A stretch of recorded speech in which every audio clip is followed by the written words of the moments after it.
ನಿಜ ಹೇಳಬೇಕು ಅಂದರೆ ಹರ್ಷ ಬೆಳಿಗ್ಗಿಂದ ನನಗೂ ಸಿಕ್ಕಿಲ್ಲ. ತುಂಬ ಅರ್ಜೆಂಟಾಗಿ ಮಾತಾಡಬೇಕಾಗಿತ್ತು ಅವನ ಹತ್ರ. ನಿಮ್ಮನ್ನು ನೋಡೋಕೆ ಇಲ್ಲೇನಾದರೂ ಬಂದೇನೋ ಅಂದ್ಕೊಂಡೆ. ಅಲ್ಲ, ನಿಮ್ಮಿಬ್ಬರು ವಿಷಯ ನಿಮ್ಮ ಅಪ್ಪಂಗೆ ಏನಾದರೂ ಗೊತ್ತಾಯ್ತಾ?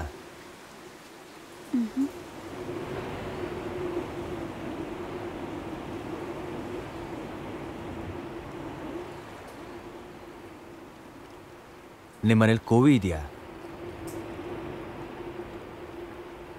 ಇಲ್ಲ. ಯಾಕೆ?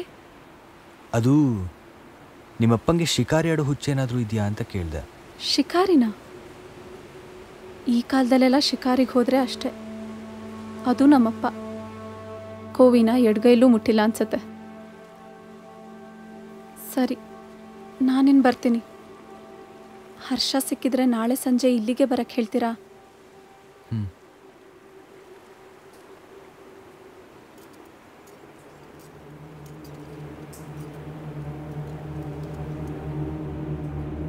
ನಾನಾ ಕೆಲಸ ಮಾಡಿಲ್ಲ ಅಂತ ಅವನಿಗೆ ಗೊತ್ತಾಯಿತು.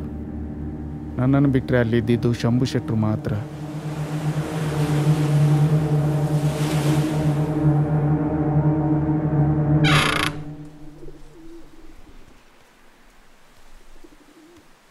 ಈ ಮನೆಯಲ್ಲಿ 2 ವರ್ಷದಿಂದ ಯಾರೂ ಇಲ್ಲ. ಎಲ್ಲ ಬೆಂಗಳೂರಲ್ಲೇ ಸೆಟ್ಲ್ ಆಗಿದ್ದಾರೆ. ಸದ್ಯಕ್ಕೆ ವಾಪಸ್ ಬರೋ ಯೋಚನೆ ಅಂತೂ ಇಲ್ಲ. ಮನೆ ನೋಡ್ಕೊಳ್ಳೋಕ್ಕೆ ವರ್ಷಕ್ಕಿಷ್ಟು ಅಂತ ನಮ್ಮ ಯತಿಗೆ ದುಡ್ಡು ಕಳಿಸ್ತಾರೆ.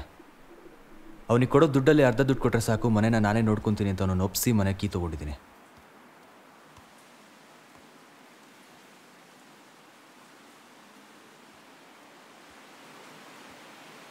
ಇನ್ಮೇಲೆ ಈ ಮನೆ ಉಸಾಬರಿ ನಂದೆ.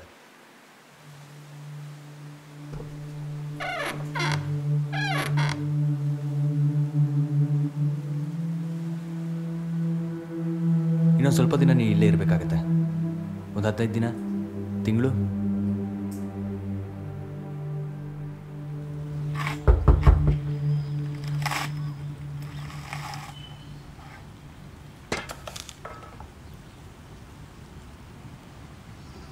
ಶಂಭು ಶೆಟ್ಟರ್ ಹತ್ರ ಮಾತಾಡಬೇಕಿತ್ತು. ಏನು ವಿಷಯ? ಅಡಕೆ ಸಾಕ್ಸೋದ್ರ ಬಗ್ಗೆ ಮಾತಾಡಬೇಕಿತ್ತತ್ತೆ.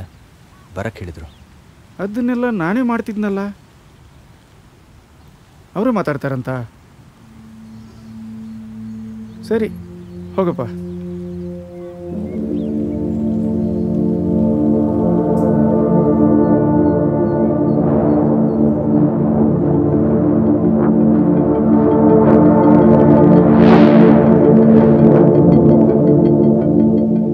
ತಿಂಗಳಿಗೆ 1.5 2 ಲಕ್ಷ ತೋಟದಿಂದ ಬರುತ್ತೆ.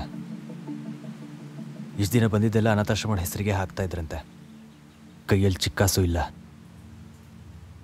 ಮತ್ತಿವಾಗ ನೀನು ಏನು ಮಾತಾಡ್ಕೊಂಬಂದೆ? 1 ವರ್ಷ ತಿಂಗಳು ತೋಟದಿಂದ ಬರೋ ದುಡ್ಡನ್ನೆಲ್ಲ ನಮಗೆ ಕೊಡ್ತಾರೆ. 1 ವರ್ಷ ನೀನು ಇಲ್ಲೇ ಇರಬೇಕಾಗತ್ತೆ. ಒಟ್ಟು 20 25 ಲಕ್ಷ ಇಬ್ಬರು ಹಂಚ್ಕೊಂಡು ಅಲ್ಲಿ ನಿಲ್ಲಿಸ್ಬೇಡ. 15 ದಿವಸನೇ ನನ್ನಿಂದ ತಡ್ಕೊಳಕ್ಕಾಗಲಿಲ್ಲ. ಇದೆಲ್ಲ ಸಾಧ್ಯ ಇಲ್ಲ. ಬೇರೆ ಏನಾದರೂ ಯೋಚನೆ ಮಾಡು. ಬೇರೆಯವರಲ್ಲೂ ನೀನು 1 ವರ್ಷ ಇರ್ಬೋದು.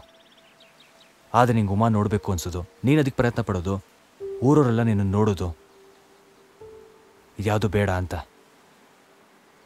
ಯೋಚನೆ ಮಾಡು. ಹರ್ಷ ಇದಕ್ಕೆಲ್ಲ ಹೇಗೆ ಒಪ್ಕೊಂಡ? ಪಾಪ, ಅವನಿಗೆ ಯಾರೇ ಮನಸ್ಸು. ಆದರೆ ನಾನು ಇದನ್ನೆಲ್ಲ ಉಮಾಗೆ ಹೇಳಬೇಕು.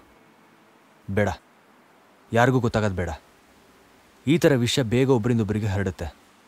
ಅದು ಅಲ್ಲದೆ ಉಮಾವರಪ್ಪ ಶಂಭು ಶೆಟ್ಟರ್ ಮನೆಯಲ್ಲ ಕೆಲಸ ಮಾಡೋದಲ್ವಾ. ಇಷ್ಟು ಮೇಲೂ ನಿನಗೆ ಸಮಾಧಾನ ಇಲ್ಲ ಅಂದರೆ ಕೇಳು. ಉಮಾ ನಿನಗೆ ಸಿಗೋ ಹಾಗೆ ಮಾಡೋ ಜವಾಬ್ದಾರಿ ನಂದು. ಇನ್ನೊಂದು ವರ್ಷ ಆದಮೇಲೆ ನೀವು ಊರಲ್ಲಿ ಹೇಗೆ ಬೇಕೋ ಹಾಗೆ ಓಡಾಡ್ಕೊಂಡಿರ್ಬೋದು. ಶಂಭು ಶೆಟ್ಟರು ನಿನ್ನ ನೋಡಿದ್ರೂ ತೊಂದರೆ ಇಲ್ಲ. ಅದನ್ನೆಲ್ಲ ನಾನು ನೋಡ್ಕೋತೀನಿ.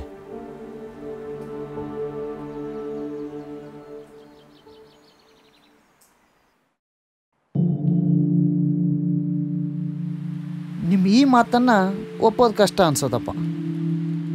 ನಮ್ಮಿಂದ ಇನ್ನೊಂದು ಜೀವಕ್ಕೆ ತೊಂದರೆ ಆಗದೆ ಇರೋ ಹಾಗೆ ಬದುಕೋದೇ ದೊಡ್ಡ ಸಾಹಸ ಅಂತಿರಲ್ಲ. ಎಲ್ಲ ನಾವು ನಮ್ಮ ಜೀವನನ ರೂಢಿಸ್ಕೊಂಡಾಗಿರತ್ತೆ. ಇರ್ಬೋದು, ನಿಮ್ಮ ಆತ್ಮಕತೆ ಓದಿ ಆದರೂ ನಮ್ಮಂಥವ್ರು ತಿಳ್ಕೊತೇವೆ ಬಿಡಿ.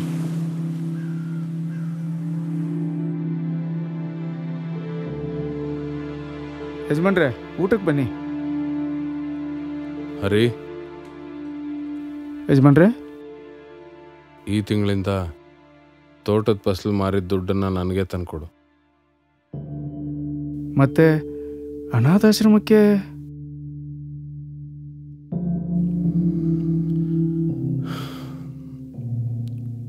ಸದ್ಯಕ್ಕೆ ಬೇಡ.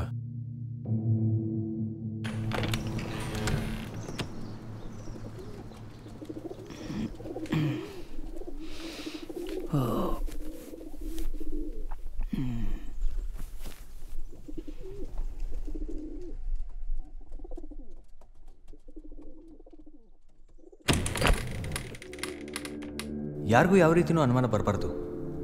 ಈ ಮನೆಗೆ ಯಾರೂ ಬರಲ್ಲ. ಆದರೂ ನಾವು ತುಂಬ ಹುಷಾರಾಗಿರಬೇಕು.